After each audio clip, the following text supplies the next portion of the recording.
All right, dude, what is going on? What's going on in the housing market right now? Are people getting loans? What are we dealing with? We're dealing with everything. Yeah? The housing market, well, you know how the housing market's been the last 2 years, maybe more than 2 years now. It's been tough. Yeah. I mean, Tough in what regard? To sell it, to buy there's it, not a both? lot. Yeah, there's not a lot of volume. Right. There's not a lot of homes for sale. Inventory is way down. Of course, pricing is up, but the worst part is affordability. You know, interest rates are high. And so when you're in Southern California or even Northern California or all of California and a lot of other places, you know, even a dual income isn't enough. You've got really tough. I was talking with Chris on our way down here, my guy over here, and about buying homes. He's a young couple, and it takes a lot. You know? So big down payments to get affordable payments on it. So, you know, something's got to happen. Rates have been high for way too long. We'll see. We'll see what happens with the new administration. Yeah, I bought my first house, and I think I was making $90,000 a year. To buy that same house today, oh, you got to be clearing 200. Yeah, It's that's nuts. right. Yeah, it's hard. That's a big Okay, difference. so something has to change. Yeah. Something has to break, meaning prices have to come down, or supply has to be added, or what? Yeah, I don't think prices are coming down. Again, that's just simple economics. I talk to people about this all the time. I mean, it's just supply and demand. There's a lot more people that want to buy homes than homes that are available. Right. And, you know, this really all started in the crash, right? 2007, 8, 9. Housing starts basically stopped entirely. In fact, you saw land that was set for development from big development companies that are no longer around anymore that went belly up. And these went into foreclosure, and those projects were put on the back burners, and cities didn't even get around to approving them. And they sat for more than a decade. And so what would have been inventory feeding a growing population is no longer there. And so that has really backed us up. We're about 7 years away based on current housing starts. And that's, you know, builders filing for permits and things of that nature. So we know what's coming down the pipe. We're 7 years away from having enough housing to feed the population needs. That's the main thing. So I don't think prices are coming down. Now, that doesn't mean prices will continue to increase at the rate that they have. They may more normalize 2%, 3%. I think we saw a bit of that last year. But that's the main thing, is just not enough. That's what's going to keep prices stable. The benefit to lower interest rates is more people can afford property. And so those that are not selling their property because they have a very low interest rate they got in, you know, 2020, 2021, and they don't want to get rid of that rate and trade in for a rate that's 3 times that and pay twice a month what they're currently paying for something that is not as nice, that becomes inventory that comes to the market. So I think that really this is all about, can we make it more affordable? Can we lower interest rates? Maybe even enhance some loan products that don't exist today, which is all based on yield curves and that sort of thing, but something that brings the adjustable rates a little bit lower so people can get in at a more affordable price today and be able to afford it later. Your movers up, right? Those people that are employed and expect to make more money in a year or 2 or 3, but need a payment lower today and can afford the higher payment later. So mortgage product will play a little bit into that as well. Okay, so let's talk about that, because I went through the 2008 bust, and I owned a house, and I started on an adjustable and then refinanced 2 years from purchase, but it was prior to the crash. And then, you know, with the Big Short, and everybody knows the story, those that were on adjustables got smoked when the bottom fell out. So for people looking at that option today, what do they need to be mindful of? And what are the potential risks, even if they're lower likelihood of happening than, you know, the latter? All right, so let me unpack that one thing at a time. So first of all, so let's do this. Let's start with the crash, right? Because something I hear often is real estate is so expensive, it has to crash. Okay. So leading up to 2007, why was the real estate market hot leading up to that moment? Yeah. And why is that easy. different than today? Yeah, that's easy. So you brought up The Big Short. Yeah. For those of you that don't know, that's a movie. Go watch it. it is very close to real life. And I lived it. So I have stories that I can tell you that played exactly into what was depicted there. I wish I was smart enough to know how to short the market back then. We probably wouldn't be sitting here today. We'd be somewhere else. But that being said, look, that was all about greed, honestly. So here's what led up to the crash. And by the way, I could see it coming. So I was a big lender. I was a nationwide lender. We did wholesale, retail. We were the first ones in this market to run 30-minute infomercials. Like, we were big. You may have seen us back then. It was Mortgage Corporation of America. We did under a different name called Zone Funding was our wholesale. That's where brokers sent us business. But the real players in that market were Wall Street. Right. They were hungry for mortgage product. They were chopping that up, selling the securities. And when things slowed down, so let's roll back to kind of early 2000s. Adjustable rate mortgages were a big thing. We saw negative amortization mortgages, your pick-a-pays, where you can pay less than what the interest is to really keep it affordable. These were kind of ticking time bombs. But later in that process, what happened was in order to get like a stated income loan, originally you'd have to put 20% down. You had to have a lot of skin in the game. That was the assurance that borrower was going to make the payments, right? Mm-hmm. When that started to slow down, then Wall Street basically said, how do we get more volume? Okay, well, let's look at lowering our credit criteria. So now instead of a 740 score and 20% down, let's go to 720 or let's go to 700 or let's go to 680. And it started to creep down. And so you started to get to these people that really didn't have the right credit that you would want to lend your money to. And then when that started to slow down, and by the way, that kept going down. I'll circle back to that. That's right. Let's do lower down payments. So now it's not 20% down, it's 10% down. Maybe it's 5% down. Maybe they're piggyback loans. We were doing 125% equity lines and that sort of thing, like above. So all of these products were just about greed. How can we bring in more volume of business? That got to the point where we were doing zero down stated income. Okay. Now we're really at we're kind of at this pinnacle here where it's like, if the market not even crashes, but levels out, this no longer works. Then we got into the 500 credit scores, bankruptcy yesterday. Like it was anybody could sign, if they could fog a mirror, they could get a loan. It was that easy and multiple properties. So 2005, I'm in Chicago. I'm at an MBA conference, Mortgage Bankers Association. And believe me, those parties were decadent, like ridiculous, off the charts, caviar, like the whole thing. We would have meetings during these events to meet with the people we did business with. Because back then it wasn't like video calls and that sort of thing where you can kind of get to know people.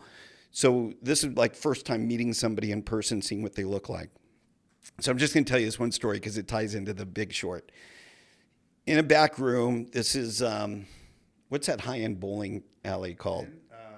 Lucky Strike. No, there's another one.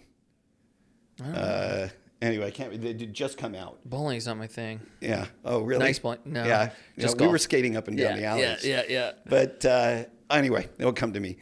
At this high-end bowling alley, big decadent party, but we in the back room we were having kind of private meetings. So this was a meeting with a trader that we were doing business with. This is from Bear Stearns, by the way. Okay. They're not around anymore, so I can talk about it.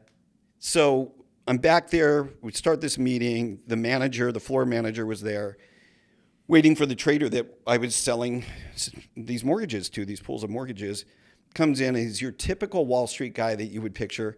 He's probably not even 30 yet, slick back hair, overcoat, the whole thing, walks in. We start to chat. We're having a nice chat. And then I bring up and I say, hey, what are we going to do about changing the mortgage product? There's a lot of fraud out there. And we're basically giving loans to anybody. This thing's going to blow up as soon as the market changes. This guy's attitude completely changed. He stood up. He slapped his hands down on the table. He said, if you don't like it, don't do business with us. And he marched out. His manager had to apologize to me for that, but that was the attitude at the time. And so if you watch that movie, this will resonate, but that's what was happening. It was all about greed. So that is quite different than what we have today. Okay. So this will lead us into today. What happened after 2008, and why did it take us so long to start building again?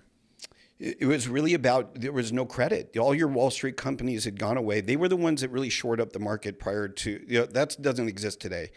Fannie Mae, Freddie Mac, Ginnie Mae, they pretty much corner the entire market. The private market is, we don't have stated income anymore, but we have a product like that called non-QM.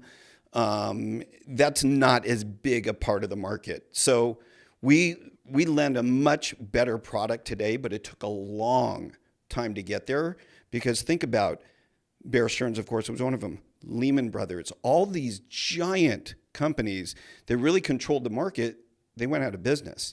Well, nobody wanted to get in and lend money during that time. It was really, really tough.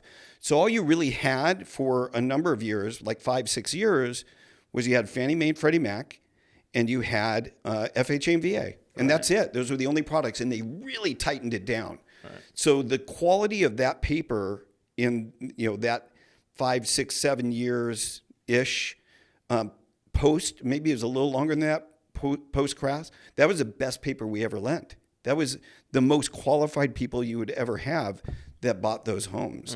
So it took a long time to kind of shore up the market again. A lot of things, there was quantitative easing and other things that played into this, but that's what it was. Okay, so to summarize, demand was created prior to 2007 by allowing people who wouldn't have traditionally qualified for loans to qualify. Spot on. So let's call supply where it's at. You increase the demand by allowing more buyers, and now prices run up, right? That's right. Fast forward to today, the regulations are still pretty tight on qualifying for a loan, comparatively. But the supply hasn't been added. Right. So we have a price increase not because we increased demand, because supply stayed down as our population grew, right? That's it. So with all that said, pricing doesn't necessarily have to correct if the interest rates, let's say, stay high. We were talking about insurance yesterday. If insurance comes up, if all of these factors come up, which may reduce a percentage of the buyer pool, but if that buyer pool doesn't drop below supply, in theory, you shouldn't see a correction at all. Yeah, I'm still a buyer in this market. I'm still buying property.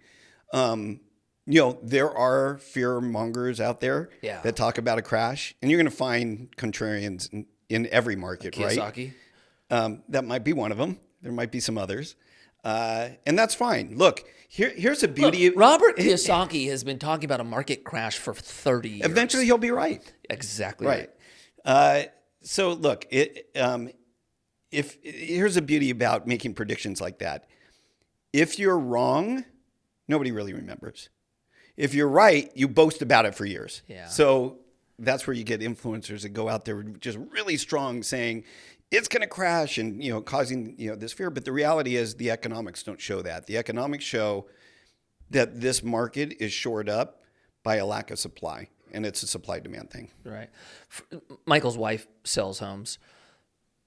Is she still seeing that there's a pretty big buyer pool today? I know she sells more high-end stuff. Yeah, there's a lot of buyers out there, but they're just not ready to pull the trigger with these interest rates. That's what it is? Yeah, I mean, everybody's getting priced out. Somebody who 4 years ago was looking at a $2 million house is now looking at like an $800,000 house, right? And then the other problem is that he touched on earlier is the owner of the house that's got a 2.5% mortgage. What will compel them to sell out of a 2.5% mortgage and into an 8% mortgage, right? So the delta is so significant. It's got to come down. I don't know what that number is. Probably mid-4s.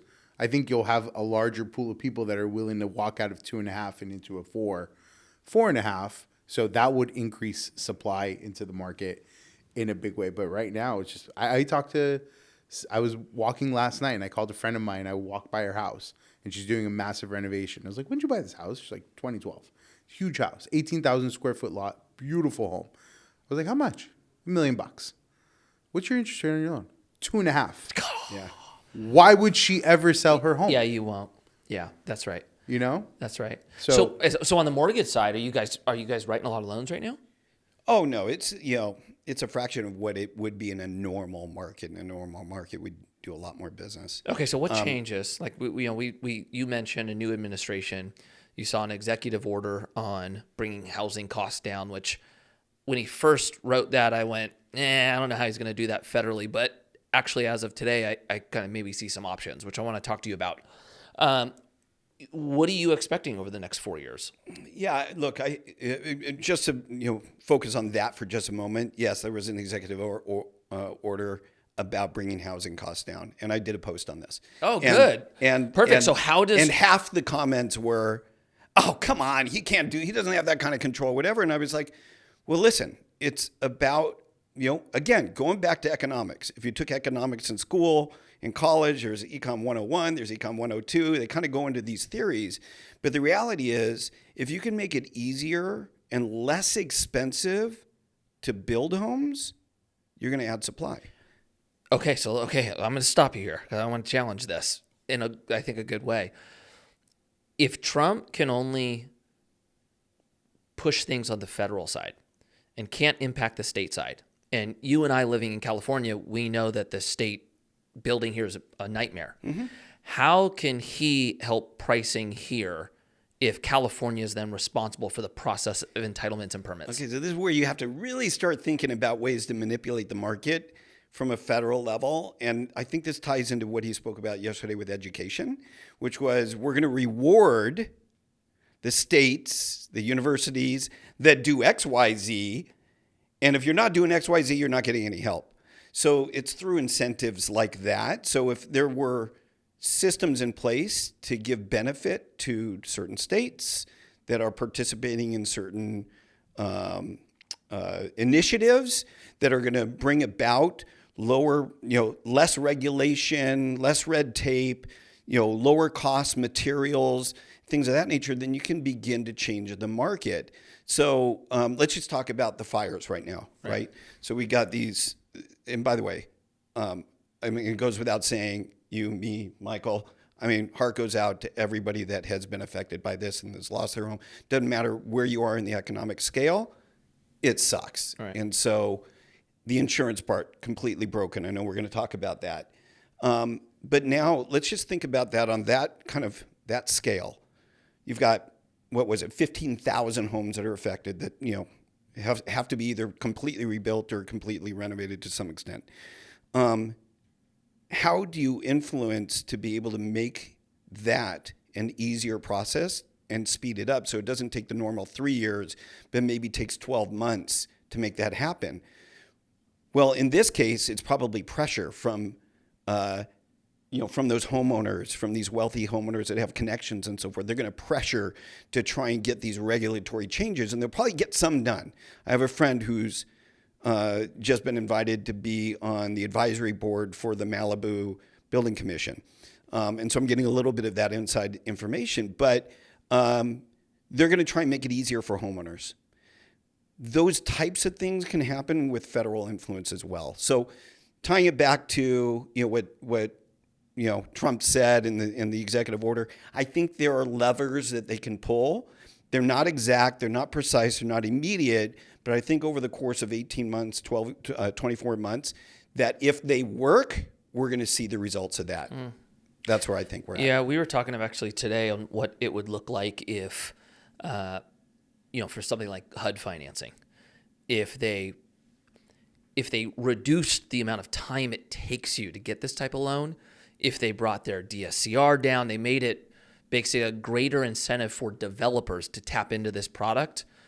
We were, maybe talking that could be a way that he would, potentially move the private market in a specific area through a federal change. Or lowering the cost of mortgage insurance. So MI for government loans or even the VA funding fee, that's things they have a direct control over that improves.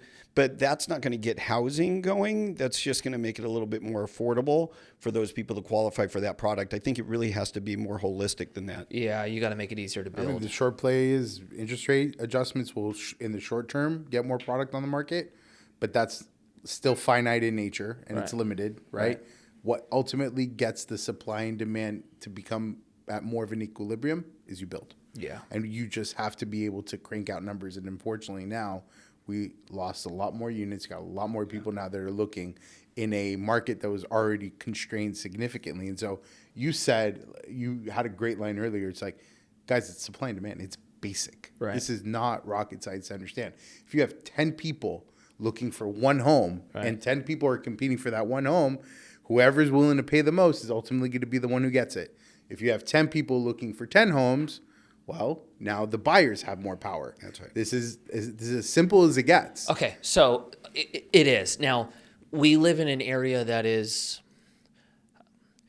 there's not endless farmland the way there is in Idaho, right? Actually having land to build here is a different type of challenge. And because the amount of units are so short in the state, what you're seeing is the state basically requiring cities to add, X amount of units over the next 10 years. And because the land is limited and the density bonuses are basically towards multifamily, not single family, you're seeing a lot of cities go, okay, we're going to reach our numbers through multifamily, not through SFR, right? Very true. Okay. So what are the options when we talk about making housing, like purchasing homes or the American dream more affordable? Do people have to be willing to move out to areas that aren't overdeveloped and kind of build new communities, maybe similar to what Santa Clarita did 20 years ago? Or do they need to start looking, what do we do with that? Well, so we can only really speak about our backyard here, Southern California. I mean, we could probably, make a case for all of California. Let's keep it SoCal, right? Let's keep it SoCal. There's been a mass exodus. Let's be honest. So, and we see this. That's why my company, my mortgage company, is in 32 states now. It's not because, that's really what we needed to do, but we have clients that we worked with for years that are migrating out of the country. Out of the state. And so they're going to places like Tennessee and Texas and Florida and Idaho and Arizona and Colorado. I mean, literally they're doing that. And a lot of it is affordability. Yeah. And you see those places grow enormously. So it's not necessarily moving to rural California. That's not necessarily what's happening. It is going beyond that. It's a much more connective community now than it used to be. It used to be, okay, we're going to go out to Bakersfield or we're going to go out to Palmdale or Lancaster in the 80s, right? When that was growing, it was more affordable. But now it's like, no, we're going to pull stakes. We're going to go to, and a lot of it's politically driven. A lot of that is, but frankly, from a housing standpoint, it's affordability. So that's happening. Right. And we need to, so when you say, hey, there's federal and there's state, we need to do something with our legislature locally that to bring about change. And I think we recognize that in a lot of different ways. And it's not that we want to go completely down the political rabbit hole here. And it doesn't matter what side of the fence you're on. It really doesn't. It's a matter of really having a say from those people that we're putting into office so that they understand what the pressures are and what the problems are. So in private business, like if you have, let's just say, for example, you have a software you're using and there's 4 competitors and you're like, you chose this software because they promise X, Y, Z. You start using it and they just don't have what they said they had, but you know that the other software does. You're going to say, hey, look, if you don't do these things, I'm going to move the software. And if enough people do that, they're either going to do those things or going to go out of business. Right. And that's kind of the way that we have to treat those leaders that are making those decisions that our legislature is making in California to help to make it more affordable, to make it easier. Look, I'm putting ADUs on single families I own here in California now. Right. Obviously, some of those things are pushing for that for housing purposes.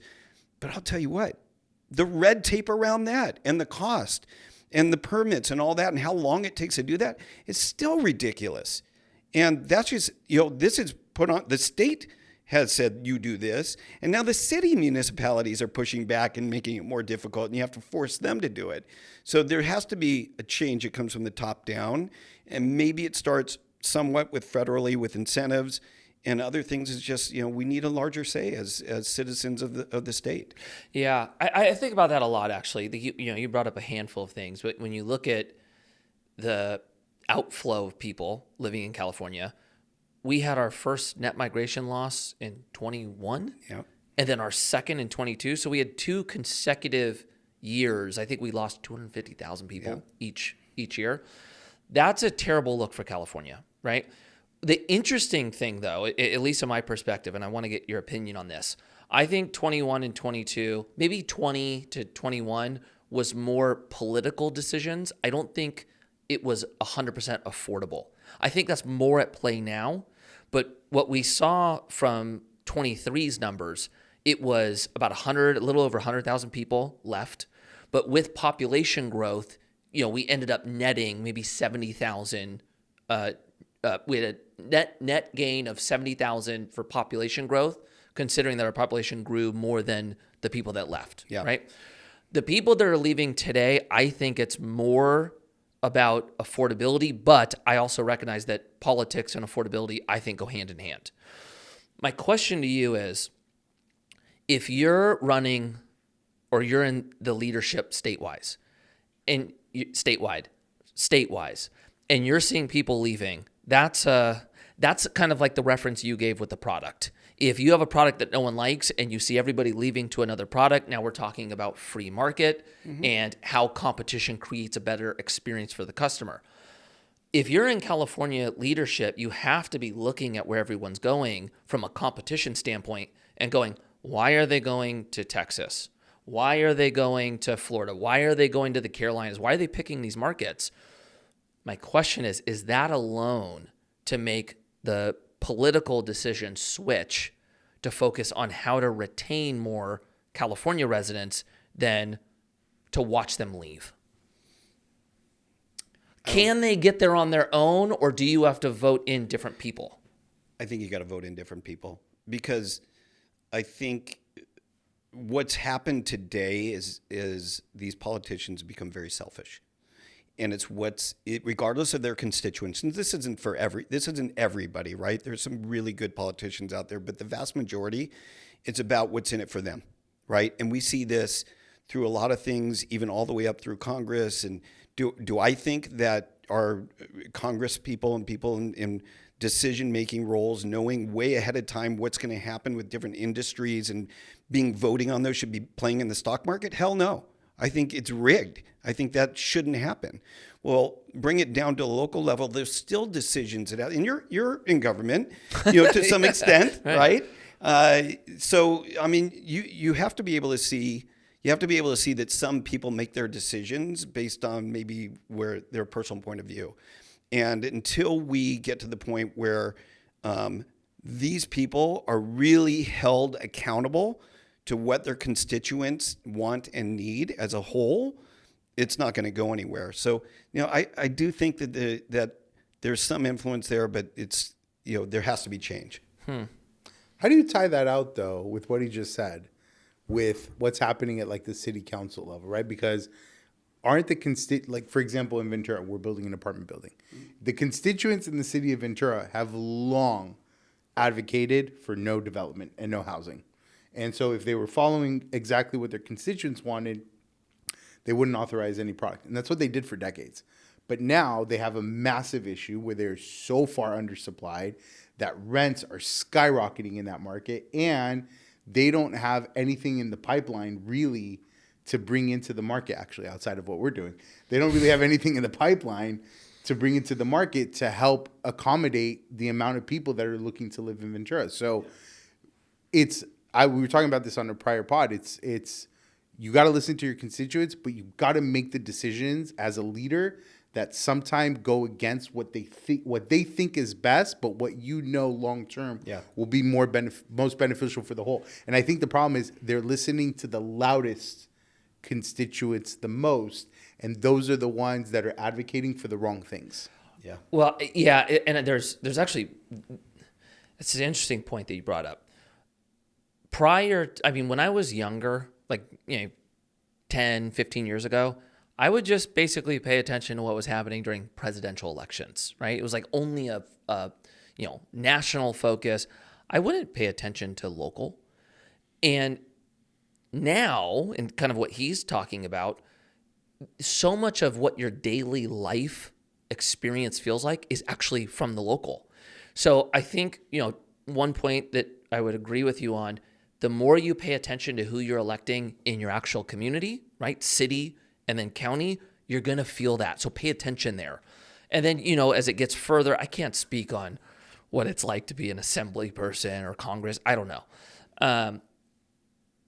But on the doing the right thing, here's the challenge. I think the best one is, our spending, right?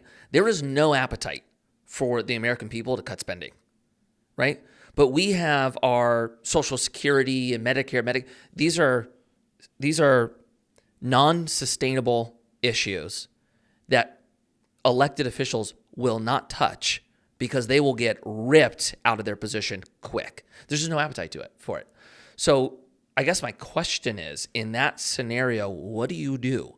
Do you go against the will of the people who elected you to speak for them, knowing that you have to do something or, we're going to be in a massive problem? Or do you honor what the majority wants, even though it's not good? Well, to Michael's point, we'll turn that around and ask you. You're in that role where you're in that decision-making position. If you're talking about something based on your experience, really you need to have this happen. Yeah. But most people are saying no because they don't have all the information you have. How do you vote? Good question. So at least for me, and listen, the things that we have to figure out as a city are not anything like figuring out our debt issue, right? But if there's an issue you want to hear from your community, you want to know what their concerns are because you are representing them. And then you're trying to figure out what the pros and cons to every decision is, and there's always pros and cons.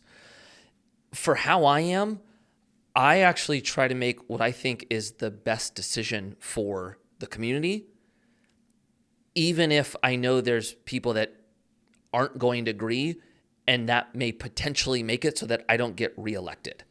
So it's unpopular, but based on your experience, that's the right thing to do. That's what I believe. Yeah. And so I'm trying to make decisions based on what's best for the community. So in that microcosm of the city council, do you think that everybody on the dais feels the same way?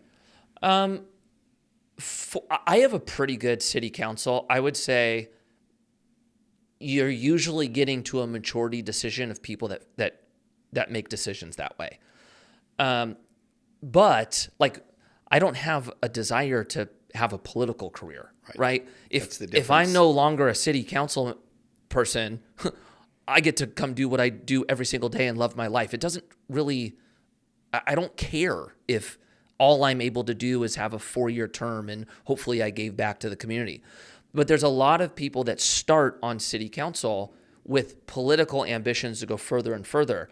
And if that is your goal, I think naturally you're being mindful of the decisions you're making so that you don't end your future career early. And I think that's what happens because I've seen it. Look, I've been in the same city for 30 years, and I've seen all the councils, and there's usually, of the 5, there's 2 that have political, at least 2, and when it's 3, you're in trouble, political aspirations, and it's all about majority rules.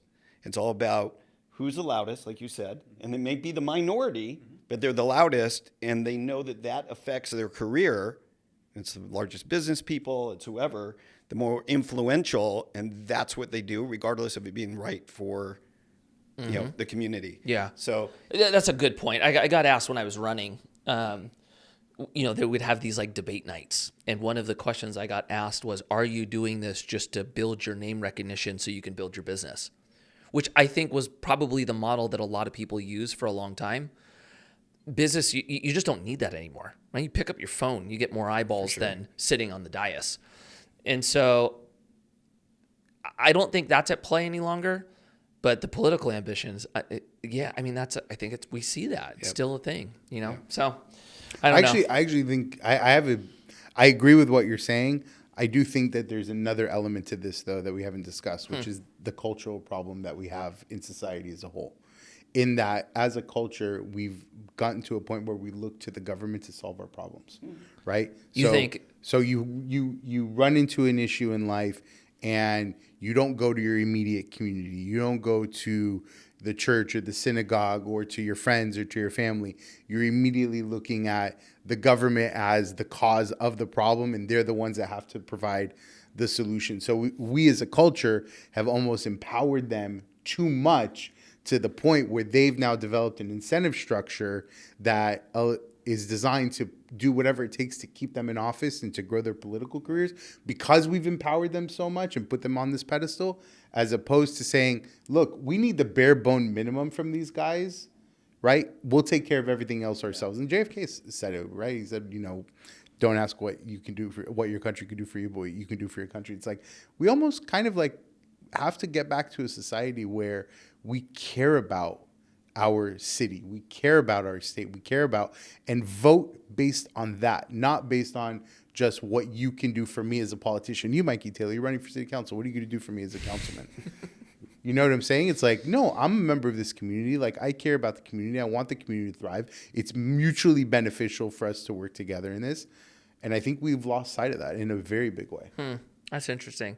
As you're saying that, because we just dealt with, we're still dealing with it, but the last 2 weeks have been fires, and, Edison has been doing their, rolling blackouts. They're rolling blackouts. And it's interesting because, when it first happened, Jen and I were like, okay, rip the generator, and it's kind of inconvenient. But then it went on so long that, all the lights are off. Businesses are now out of business for longer than a week. It actually is making like an impact, not close to as bad as if you lose your home, but you know what I'm saying.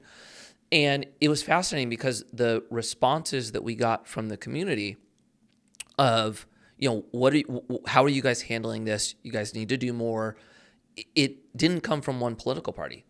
That we got messages from Democrats, from Republicans, from libertarians. Even if your viewpoint is small government or limited government, when you're in somewhat of a uncomfortable or crappy time, I think it actually is natural for us to go, what is the city doing and where are they? That's an interesting point you brought up. I actually haven't thought of it that way. We're going large now. We'll go statewide. You and I were talking about insurance yesterday. Yeah. And there was an article that came out from CoStar talking about how there's going to be a significant increase on insurance, on construction costs, because so many homes are going to be having to be built at one time. And then they had a highlight on affordable housing and the strain that's going to put on all the affordable housing developments. How big of a deal do you think that's going to be? Let's start with the insurance. I'm hopeful it won't be as big a deal as it could be. And I guess you have to separate them out, right? The insurance for single family, you get a little bit of different scenario for multifamily. Yeah. So insurances we're already in a lot of trouble here. We're not the only state. Florida's in a lot of trouble, hurricanes. Companies have been pulling out of California for a long time due to the regulatory requirements, which are good for us in nature. Like, they were designed to protect those people living in California to keep rates down. But what they've had is they've limited the free market, which has caused companies to go out of and limit our choices. And so we wind up with the kind of last resort choice, which is the state-provided insurance, which is not funded well, is not backed well, doesn't have the same coverages, has way higher deductibles. Like, it really is the last resort. And we see more and more properties that is the only option they have. And so I think it gets compounded before it gets better. And this is one of those things where somebody has to come in with fresh views, not a career politician, and go, here's how we solve this problem, because I know how the insurance system works. And we need to bring more competition in. We need to bring incentives. But the insurance is already out of control, and I think it gets worse. I think we all wind up paying probably 30 to 40% more at renewal than we were paying, and that's after years and years of continued increases, which again compounds housing, right? Affordability, and so we have to find something to fix that. I do think it gets worse. Separating that from cost of construction, prices going up for lumber and all those things locally, cost of, just How many contractors do we have that can build 15,000 homes very quickly? These are all custom homes and that sort of thing. So they're going to charge more. I don't know that that can be completely controlled. I think it's going to happen. I think we're going to see that inflationary pressure. We're going to see what you already mentioned. You've already seen, kind of an outward migration of those people that were living in that area now going, okay, I want a similar way of living, but I got to go up or down the coast to find that. So it puts pressure on these other cities and then causes prices to go up. A lot of those people can afford the higher prices, so it really causes them to go up. So I think we're in for kind of a world of hurt for a few years because of that. Yeah, we're seeing that. You and I talked about it. Do we know how many people were displaced through the fires? Was it north of 10,000? I don't know. I believe home-wise. I don't know how many people. Well, home-wise. Yeah, I think it was the last I saw the reports was between 12 to 15,000. Okay. So, I thought it was creeping up towards So 20. you have 15,000 potentially more people displaced from the fires. The insurance issue is not going to get worked out anytime soon, right? So they are trying to, if they had insurance, get the amount of money they could recoup. They now have to rebuild. Considering that the rebuild is less expensive than the insurance amount that they got back, okay, they can build. Now they're just dealing with the red tape and the difficulty of building and maybe the lack of builders. So there might be some delay there. And then now what we're seeing is pressure in all these other markets because people need places to rent. And if you haven't rented in 30 years, you have no idea how bad this time actually is. And so we're seeing it in the markets we're invested in. You're seeing it in Santa Barbara. You saw the Attorney General just came over after the investor in La Cañada for price gouging. Right. So I agree with you. I think the next few years I don't think this is going to help to help the situation. On the other hand, though, if you're dealing with inflation, what does that do for real estate pricing? Right. The greatest inflation, the largest amount of appreciation that we saw in real estate was 21 and 22. Yeah. Right? Even though we were entering into a housing crisis, you didn't see that appreciation from 17 to 18 or 18 to 19, right? That was the big bump. Well, that's why I started when you said, what do you think it was in for housing prices? And I said, look, it's probably we're not going to see the increase that we've seen, even with the housing pressure from displacement from this. I think it just becomes a little bit more normalization. We still see increase in value, right, but more along the lines of, say, 3 to 5% a year. What do you see in rents? What's your prediction for rents?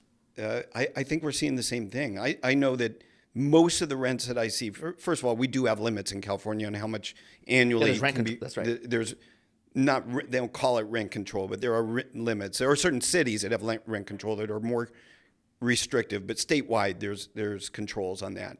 But I'm not even seeing, for the most part, I'm not seeing the increases happen at the full amount that is allowed. No, I think people are concerned about having them getting hit with price gouging. Right. I think they're trying to be mindful of limiting that. I think not everybody. The La Cañada guy raised it 35%. And he got popped. Yeah. Yeah, interesting. What about future deals that we're doing, right? Deals that are pre-construction, that we're not building. How are you thinking about preparing for price increases? On raw materials or value? On raw materials. Value for me, I'm not as concerned with actually. But if you're trying to underwrite something and your pro forma is forward-looking on construction costs, knowing that we still have to get through years of entitlements and permits, and then when we have our projected expenses and looking at how insurance could potentially increase, how do you plan for that? So the insurance one, we don't really have an answer for outside of building in markets that aren't, next to brush, right? So the fire rating with insurance. You want a good fire rating. So like our insurance partners that we work with, when we look at a location, we always procure fire ratings to understand, how high is the premium potentially going to go on this depending on the fire rating. Right. So that is a variable that we've always looked at because this is not the first fire in California. Yep. In terms of raw materials, I think a lot of people are underestimating the amount of time it's going to take for these homeowners to rebuild their homes. Now, I know the governor's come out and said, we're going to streamline it. We're going to cut the red tape. Do you think he's actually going to? He's become more of a Republican lately. But I think the problem is that Is he saying that because it's a hot topic in the media right now and in the news? And 6, 7, 8 months from now, when it's actually time for people to begin the process of drawings, because remember, you're going to have at least a year to clear environmental. Fire destroys the environmental aspect of these properties, right? And think about all the electric cars. An electric car burns down, it's bad. It's really, really bad. Oh, And there were a lot of Teslas up there. Yeah, so you're going to have a long period of time before these properties can even begin the rebuild process. So as that time goes on, this issue is not going to be in the news every single day anymore, right? So is Newsom going to be under the gun to actually streamline the bureaucracy that it takes to get a property rebuilt? To 2018 Malibu homes, those homeowners that lost their homes in 2018, they're rebuilding now. We're just getting to the tail end of that. Yeah. I'm glad you brought that up. It's literally just getting to the tail end of that. Yeah. Where there's not that many left. Yeah, that's 7 right. years. Yeah, that's 7 right. years. So if I were to say, or if I were to look at it, the projects that we have that we're expecting to break ground on in the next 12 months, we probably don't see. I don't think we're in that gonna. case. I don't think we're gonna face an issue on the materials for those products. I don't think we're gonna face an issue with the materials on the projects that we're actually looking at this year. If we have a problem with respect to cost, I don't think we're gonna see it for at least 3 or 4 years. Yeah, interesting. Yeah, that's interesting. You think you start seeing a trend of people doing more like masonry builds or including more cement into the build? Yeah. I just know I see on socials all these, promotions of fire retardant homes Yeah. and sprinkler systems on the outside. And there was one home I think that they highlighted in the Palisades that was foam built. Yep. Yeah. I saw that. And then had concrete on the outside of it. And I don't know, something, I can't remember exactly what the build was, but it still stood. And Yeah. There was no issue with it. I think it would be great to do that. I don't think everybody's going to do that because it's quicker to build stick and do those things. I don't think it'll be a regulatory thing, but I think the smart, whether they're speculators, investors, builders, or people that really have the money are going to rebuild custom homes, they're going to do it that way because it's just as easy to do it. It's probably no more costly, maybe even less costly if goods go up in price. And now you got something that's going to last. We just did one. Was our San Diego project was masonry? It's a concrete masonry build, yeah. Cost wise, was it pretty comparable? You remember? No, it was more cost efficient in many ways. Oh, okay. Yeah. Well, what's interesting is if people are having a hard time getting insurance, right? Maybe this is their option. Well, part of the solution. or like the water sprinkler system, like you see, I was watching videos. People like they install basically water lines. Yeah, but I think that run up to the house, extend beyond the roof, and it's a way to create a scenario. Or I have a few friends that have done the phone build thing. But you want to talk about how you re-engage the insurance companies to come in and underwrite risk. Right. You create a system in your house that helps protect the home in scenarios like this. But if I'm not mistaken, the potential reduction in rate for making your house fire resistant is not enough to actually make the investment in, other than you're hoping your home stays or survives. Right, but you're saying what it needs to become? What I'm saying is there's not a single variable that solves this problem. Yeah. It requires a number of things to take place. You got to reduce the regulation on the insurance companies. You got to build homes that are better at combating the fires. You have to build the reservoirs and the aqueducts in the state of California so that people that are building water sprinkler system on their homes can actually access the water in the reservoirs and the aqueducts. You got to streamline the bureaucracy for getting product built. You got to look at alternative ways other than wood frame construction. There is no single variable that solves the problem across the board. It is a number of things that really have to come together, and you're having to unravel decades of bureaucracy and building methodology. I mean, it's a lot, and here's the hardest part. It is going to require strong leadership to face a lot of opposition to get there, and foregoing short-term gratification for long-term gain. And I don't know that we have that kind of leader. Okay, so Michael just spelled out how difficult it is to do business here, build real estate. For you, would you invest in California real estate? I have slowed down my California real estate investing in single family, Right. Multifamily, commercial, not office building, not in neither. that market. But I still think there's a lot of potential. But I look out of state for single family now. Okay, It's been that way for a couple of years. Okay, so for commercial, why still be a go on investing here, going over all the challenges that we just went through? For me, my philosophy is this. We've seen, and you said this, we were talking about residential, but really we've seen a lot of companies exit California. There's no incentives to stay here, and other states are giving giant incentives to come and build there. You know, when you lose companies like Tesla and, you know, other giant companies to other states, you begin to start, and I believe that there has to be these discussions behind closed doors, thinking about how do we stop the bleeding? How do we get these companies to stay or incentivize them to come back? And so I think from that standpoint that we've got, look, I've traveled to almost every state. I've traveled, you know, outside the country. There's very few places that are as beautiful and perfect weather-wise, except for fire season, as California. And so there's a lot of reasons that people stay here despite the negative stuff. And when you have that, if you can quickly, you know, over some period of time that doesn't take too long, tune that in, retune it, and start creating more incentives, and I have to believe that that's going to happen, then the opportunity is to buy now while people are leaving, while the prices are lower, and then have that upside. So that's why, you know, I'm still very pro commercial. All right, for everybody watching, how and where can they find the podcast? If somebody needs a loan, how do they find you for a mortgage loan? So very easy to reach online. I'm at the Brad Rice across all socials. My podcast is called The Blueprint. And if you didn't see Mikey on my podcast, go in there and tune in. You can go watch it on YouTube or listen on any of your favorite Audible channels. I have my mortgage company is Amerifund, AMERIFUND, Amerifund.com. We are growing. We are hiring good loan officers.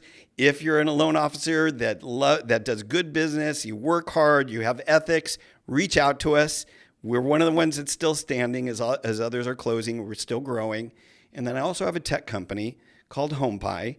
It's HOMEPIE.com.